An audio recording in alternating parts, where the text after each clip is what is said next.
purpose of Freethought Forum is to be vigilant to the encroachment of religion into government and to educate the general public as to what a freethinker is. My thoughts give me power. No scholar can map them. No hunter can trap them. Hi, I'm Howard Thompson, editor of the Texas Atheist newsletter. I'm your host today on Freethought Forum. We're glad you could join us today. Our topic today is the Great Atheist Invasion of Comfort, Texas, 1999, which, of course, you can see the t-shirt I'm wearing, which is what I wore to that event. Today we'll be talking about how a group of freethinkers and atheists who supported, and many of us donated money to the rock that was supposed to have a plaque honoring the free-thinking founders of Comfort, Texas, that we went there a couple of weeks ago and visited and had a little ceremony and then went shopping in the town, much to the horror of a very few local inhabitants and the apparent private joy of more. The term freethinking, for those of you who are unfamiliar with it, comes from a book called Discourse on Freethinking, written in 1713 by Englishman Anthony Collins. And by freethinking, he meant the right to inquire and examine freely any area of human knowledge and to speak freely about what was found, including the examination of religion. So that's the essence of freethinking, religion examination being the factor that distinguishes it from the other liberal, social justice, libertarian types of freedom movements that existed during the 18th and 19th century. Now today we're going to be talking about Comfort, Texas, and the Freethinker Rock in Comfort, Texas, and the Great Atheist Invasion, which was a spoof of some materials about a feared atheist invasion, which had appeared in some newspapers in the area.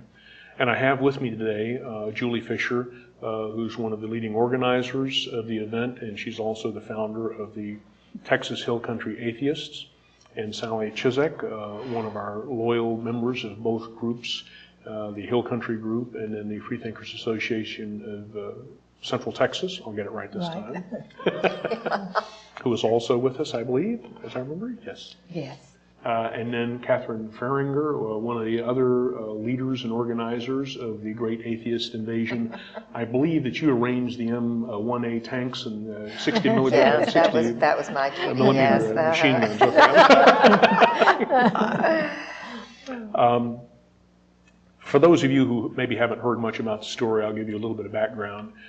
Over a year ago, there was a project to honor the freethinkers in Comfort, Texas, and put a rock up with a plaque on it in the city park. The Comfort Chamber of Commerce had agreed to this. The Comfort Heritage Foundation had agreed to handle funds for the project so it could be a nonprofit thing.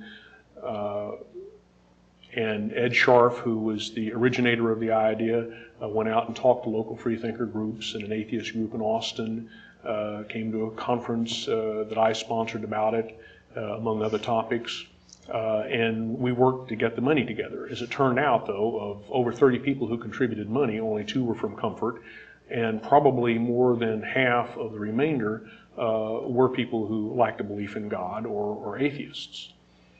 Shortly before the project was going to really roll forward and get wrapped up, word that atheists were supporting this got out in Comfort, Texas, and a few local residents associated with several of the churches there got extremely upset at this and talked about an atheist invasion and how bad it would be if atheists came to Comfort, Texas.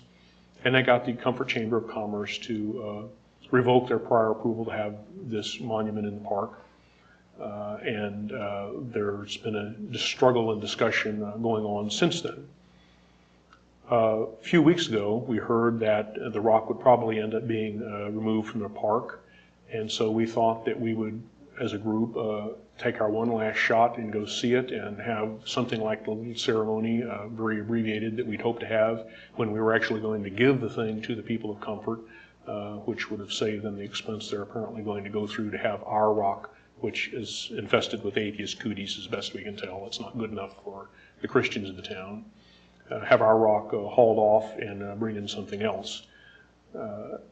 So we went and had a little ceremony, and all gathered one bright and sunny, I guess it was February 20th, Saturday, was it? At Comfort there in the town park, and I think I'll let Julie describe a little bit of how we gathered and what happened. Duh. Well, I do have a picture of the gathering for when words fail me. We found out, I think on a Wednesday, that the rock was supposed to be moved in the next few days, a Thursday. So we had to put out the word really quickly that we were having this invasion on Saturday, and a lot of people who had hoped to come and are regulars in our groups were not able to on that short notice. But we did have 40 people come, with people coming from Dallas and Corpus and Houston, and a lot from Austin, and a great group of students from A&M, and one dog. And we had our little ceremony with a tribute that I hope Howard will read later, and some jokes and some quotes from different famous freethinkers. And then we went on we had to break up into several groups to go to restaurants to eat in the town. And then we went antiquing, and overall just had a great day. It was a fun thing to do, even though it was sad that we were saying goodbye to our rock, which is being kicked out for no good reason. Well, that's a pretty good description of it. I was pleased that we could get that many people together on short notice. And I think, if nothing else, for many people in Comfort who'd been hearing a lot about atheists coming to town and maybe had never met an atheist or met anyone who would admit that they were an atheist, which is almost always the case, it showed them that this wasn't something to be feared, and that we were ordinary people, and there were no satanic rituals or any silliness involved, which is, we don't believe in Satan either, so why would we do that? It was a very good event all around, I thought. In particular, all of us, I think, had some conversations and interactions with people locally. I know that I did. And the grumps were outnumbered by people who made a point, actually, of coming up to me and saying something positive or indicating a positive response in some other way. There were about 3 times as many positive responses as negative responses, which was very encouraging. But just the idea, I think, that there was such public outrage by conservative Christians that atheists would dare to want to participate in a public project and then come out and be in an event in public and be atheists, and that's something so horrible that you don't want it to come to your town, even though those atheists happen to be much closer in their ideas and philosophies to the founders of your town than those who now believe in God would like to admit. It sort of boggled my mind that we had the kind of reaction against our participation that we did. Especially since we were essentially going to end up giving about a $6,000 or $7,000 project to the town, free and clear, that they wouldn't have had to pay for at all, to honor their ancestors and their founders, merely because we felt a connection with them. Catherine, what sort of feelings and experiences did you have that you'd like to relate? Well, let's say what came out of it is this terrible. I'm getting, what happened that's so bad is dividing the freethinkers. There are those who still are appalled by the word atheist. Yes. They can't get comfortable with it. They're just, I'm finding, I've had several letters asking me, well, aren't we being just as bad as Christians who want statues of Jesus and the saints on public property? Aren't we being the same? And of course, I cannot understand why we are being the same.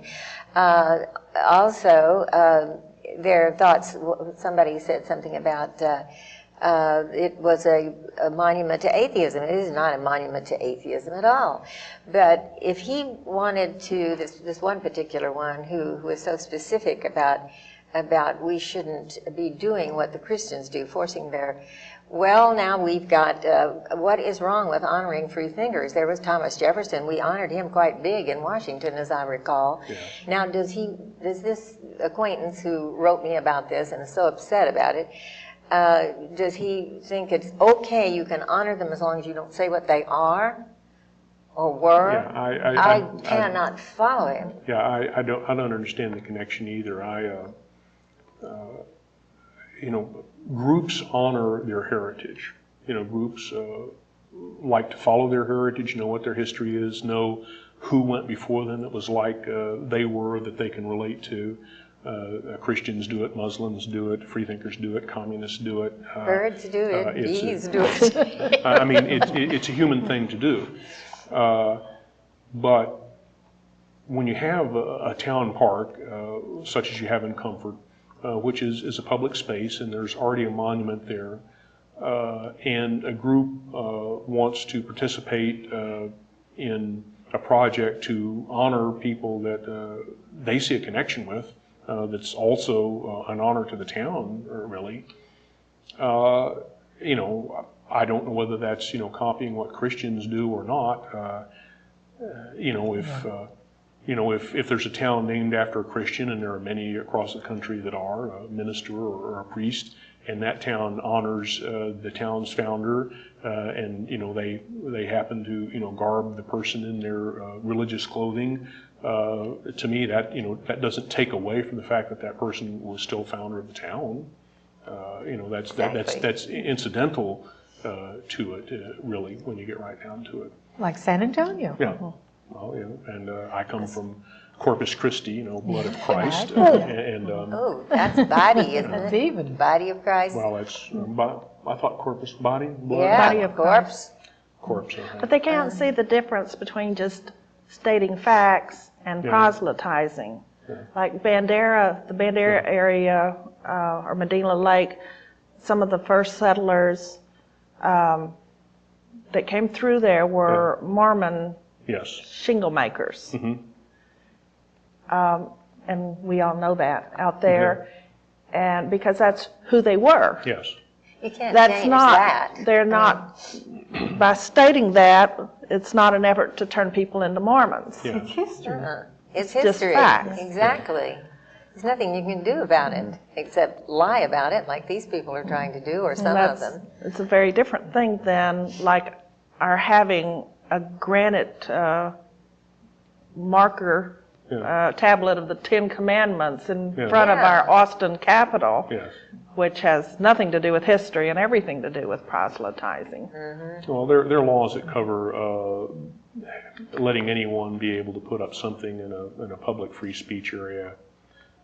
You know, if government lets one group do it, then they basically have to let others do it. You know, so theoretically, if we could raise the money and get you know, Texas congressmen to sponsor it, you know, we could go put up a monument for free thinking. If that's a public forum area. Well, if they've let a number of other groups put up a number of monuments for various purposes, so I don't see why legally we shouldn't be able to also. But I was going to ask Interesting Sally. idea, Howard. Yeah, I was going to ask Sally. I had heard that you had a conversation with some local people about your T-shirt while you were in Comfort. Yes, and before we go into that, would you tell us how the word invasion first came into play here?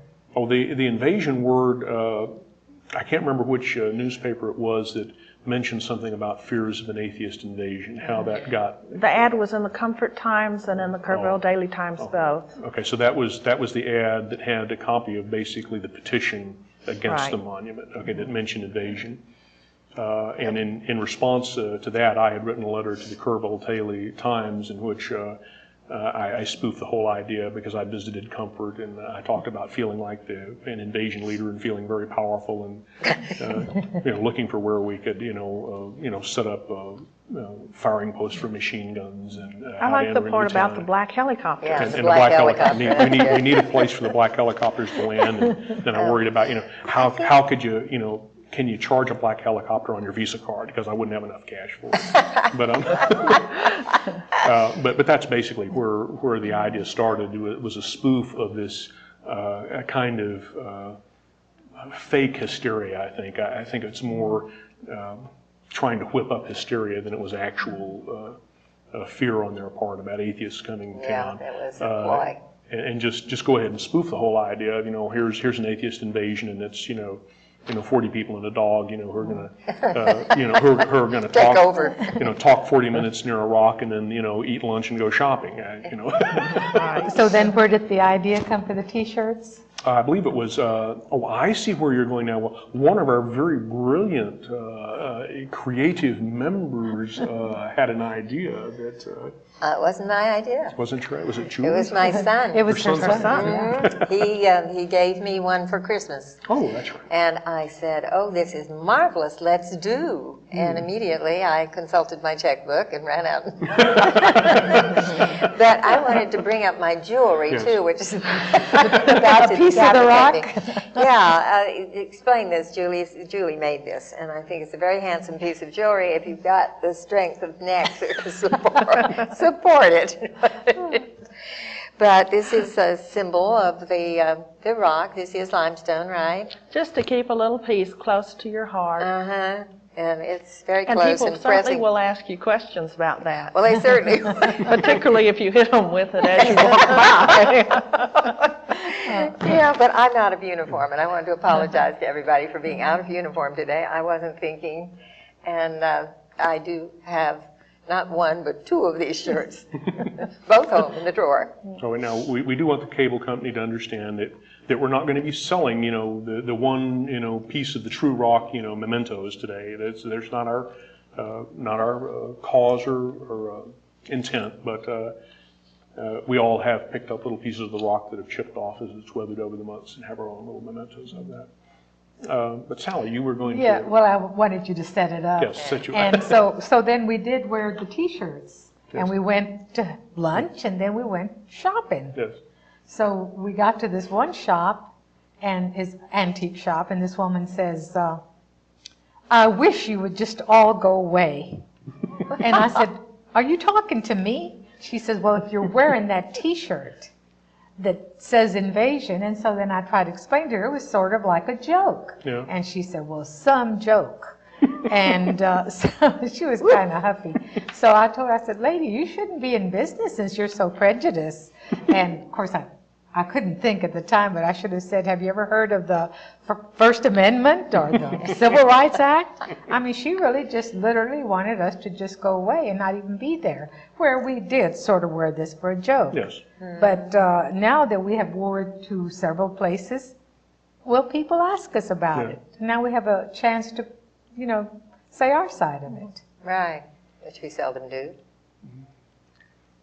Well, perhaps before we run out of time, I should go ahead and read the... or did you have something else that you'd want to do first? Oh, no, go ahead. Okay. Well, part of our ceremony, I had come up with a tribute to the Freethinkers, which hopefully with my wrong reading glasses on here, I'll be able to get through. So this will be a tepid recreation of the event that happened February 20th, as if you were there, and we know that hundreds will claim to have been there in the future, whereas we know only 40 really were there. We gather today in honor of those who brought to Texas soil a hope of freedom, a hope that still lives in each of us. We here honor the minds and courage of the German freethinkers who made real their hopes and comfort a short century past. We cannot know all their struggles and pains. We can be thankful that their struggles touch us.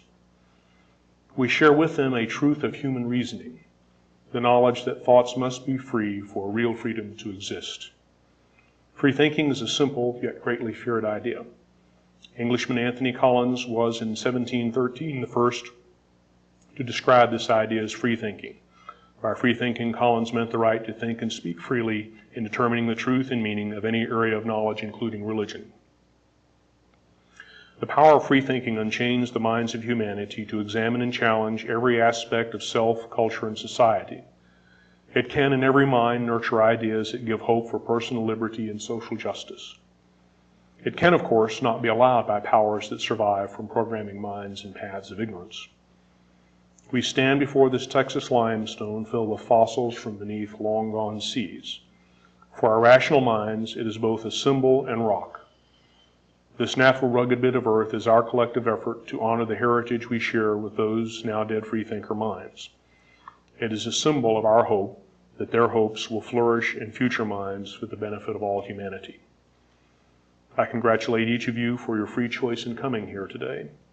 Your self-respect for your own freethinking is perhaps the best honor that can be offered to the Freethinkers for keeping alive their ideas so that we might share its hope. Now, in addition to that, we had some readings from Clarence Darrow and Thomas Jefferson and H.L. Mencken, I believe, and Robert Ingersoll, who was the famed atheist orator or agnostic orator from the late 1800s. And then I believe we had some jokes by George Carlin, which also seemed to fit in quite well. I don't know how much time we have left, but we've got to be getting somewhat close to the end. Was there anything that you'd wanted to say or point to before we wrapped up, Lauren? I like that the newspapers seem to pick up on the tenor of the occasion, with one of them saying it was like a family reunion, another picking up on the ironies involved, whereas the people who wrote that petition apparently thought that some sort of slime would be left after atheists came to town and left. Well, that is one of the problems that bothered me when this thing first flared up in, I guess it was late August last year that I heard about it, was that, you know, all of a sudden there was this petition against an atheist monument, and 600 or 700 people in the Comfort area signed this petition. And I was bothered by the fact that it was just automatically assumed that this was something bad and horrible without any explanation whatsoever. The people who did not want atheists to remind everyone of their philosophical link to the Freethinkers never had to explain themselves, never had to defend their prejudice, never had to defend what, I know it's a harsh term and it upsets some people, but defend their religious bigotry, because that's what it was. They acted bigotedly against people who disagreed with their beliefs based upon their religion. And to this day, they still have not justified themselves. I did find it particularly ironical later when I had done a little bit of historical research further into the Freethinkers, that Frank Menezes, who was an attorney who was one of those who was a petition leader and had signed the petition, in his remarks before the Kendall County Commissioners Court, asking them to basically take over the control of the project and kill it, take it away from the Comfort Chamber of Commerce, said that atheists coming to town was like the Ku Klux Klan coming to town. And said this, you know, as if it were the most natural thing in the world, and that it shouldn't upset anyone, and that a bunch of Christian vigilante murderers coming to town is the same as a bunch of peaceful atheists who are actually trying to do something nice for the town and giving them a gift coming to town. It was even more ironical later on when I discovered the history of a doctor, a free-thinking doctor, who founded the Society of Freethinkers in Bell County, Texas, who in around the mid-1870s was kicked out of the Masonic Lodge, kicked out of his Knights of Pythias, Pythias, however you pronounce that. Not being a Catholic, I wouldn't know. And there was a mob of Ku Klux Klanners who identified themselves as Christian men. Now remember, this is in the South, you know, after the Civil War, when the KKK was active. Lured him from his house for a night call. Someone supposedly sick one night, and tied him to a tree and gave him 100 lashes. So the irony of Frank Menezes likening atheists coming to town to the Ku Klux Klan coming to town when freethinkers like the founders of Comfort had been persecuted and beaten by the KKK is certainly something that's upsetting and something that people who are prejudiced and bigoted against atheists need to take in mind when they make defamatory statements. Is there anything you'd like to say as we... Well, I'd like to bring up the money again. I hate to keep doing that, but I do think it's kind of strange. We got permission, that's never been mentioned either on this program, that the Chamber of Commerce and the Comfort Heritage Foundation both said, fine, go with it when the monument was suggested. And everything was done right by the book. All the I's were dotted, the T's were crossed, and then this 2 or 3 bigoted people threw it all into the whole town into an uproar and managed to get the signatures of half the population of Comfort against us. Well, they never said anything. They've never mentioned money to this day. They've never said, gee, well, I guess we stole your money. You're supposed to get your rock out of here. I'm not going to pay for moving the rock. I know you're not either. I don't know who is, but I don't think that's our responsibility. They don't want it, they move it. And they should pay the money back. Well, That's they not should, fair. because now they're going to raise, or try to, so they say, to raise money for another memorial to replace ours. Well, fine and dandy. We couldn't get anything out of them. They didn't want to honor their ancestors, so we went ahead and did it. And then they say, sorry, we only were kidding when we gave you permission. Move your rock, 32.5 tons. Yeah, sure. Well, any last words you'd like to have, Julie? We're just a few seconds toward the end here. You enjoyed the visit. Sally.